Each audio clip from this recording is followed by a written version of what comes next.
Almost as soon as Fox News started promoting our exclusive with the man who killed Osama bin Laden, former U.S. Navy SEALs leaked the name, and the criticism of Rob O'Neill began to mount. Some said a SEAL should never come forward with mission details. Others claimed a different version of events. Still others questioned his motives for speaking out. We will discuss all of that in a moment. Joining me now, Jonathan Gilliam, former FBI special agent and former Navy SEAL, as well as the founder and CEO of United States Continued Service. Jonathan, good to see you tonight. Good to be here. So this is a little dicey because you've been very critical of this man, but I wanted to give you the chance to explain it because I think a lot of our viewers are looking at him thinking that man is a national hero. Sure. And I saw myself, 9/11 family members, hug him, embrace him, and thank him.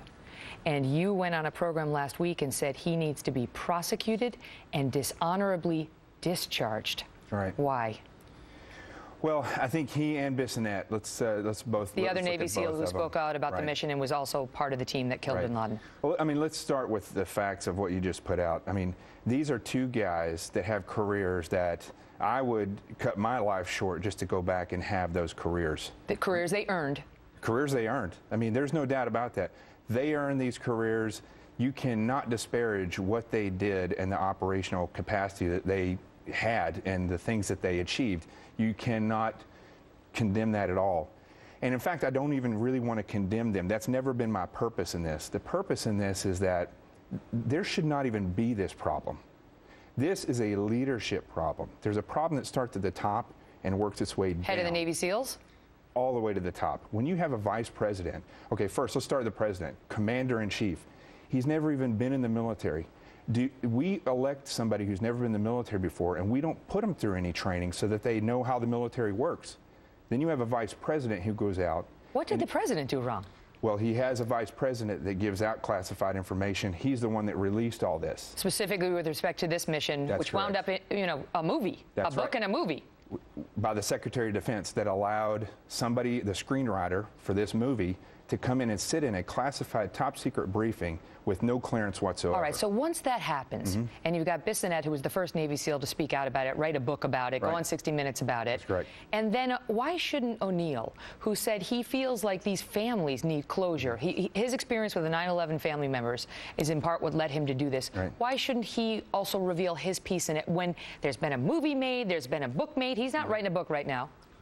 Right, but and let me tell you, the show that they had last night, and then I'm sure they're going to have tonight, it was a great show. It showed the SEALs in a very positive light, which they should be.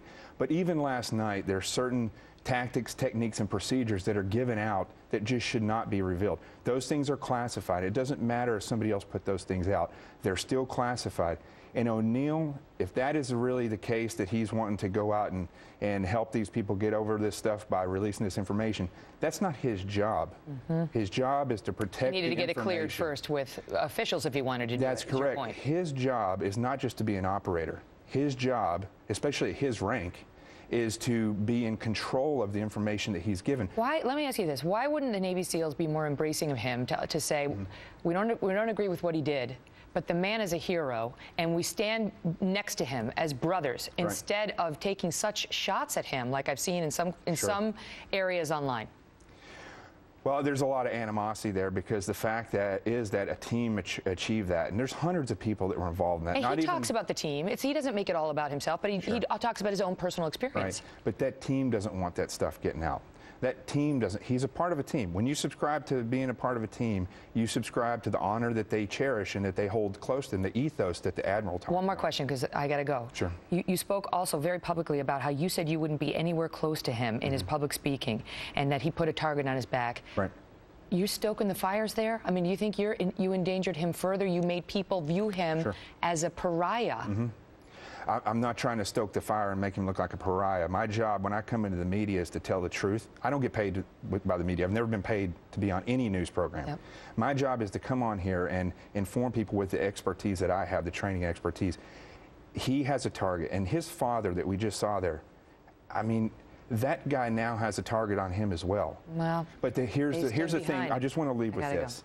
It's not an O'Neill problem. This is a leadership problem. These issues should not even exist. They should be fixed, and the leaders in the DOD and in the executive branch I know, and start you've been public the about that rules. as well. And I ask you these tough questions because I know that a lot of our viewers are thinking them too. I appreciate your service, and I thank you for coming on, Jonathan. We appreciate it. Long live the brotherhood. Amen. Up next, Iraq and Afghanistan vet Pete Hegseth offers his take on Rob O'Neill, his mission. Plus, we will have a sneak peek of... Joining me now, Pete Hegseth, an Iraq and Afghanistan combat veteran and CEO of Concerned Veterans for America. Pete, your take on what Jonathan Gilliam, a former Navy SEAL, had to say about Rob speaking out.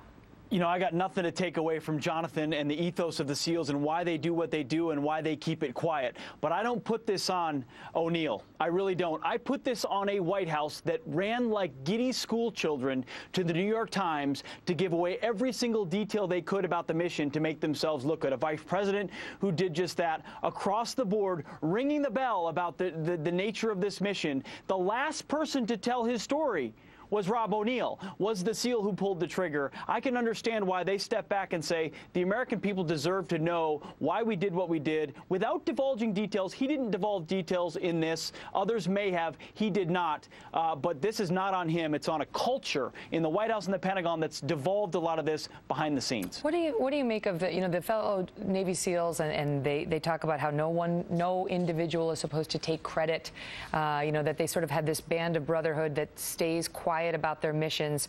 And as one of their leaders said, they said it's a lifelong commitment. They said violators of this ethos are neither teammates in good standing nor teammates who represent our core values.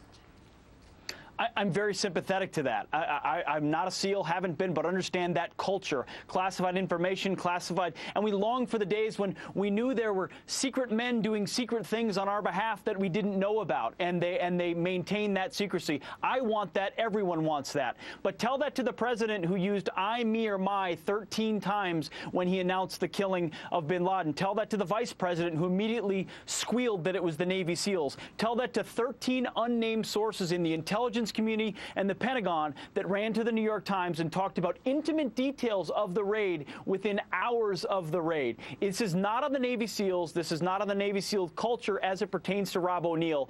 This is a White House and an operation that wanted to take a victory lap. And you see real quiet professionals frustrated behind the scenes because they know what they did, they know why they did it, and they see other people taking credit for it, Megan. Oh, Pete, thanks for being here. Thank you. Our viewers know, Matt Bissonnette, the other Navy SEAL, has got a criminal prosecution against him going on right now, a case being brought against him, and there is investigation, I should say. And now there's a question about whether Rob O'Neill will face some sort of investigation or case as well.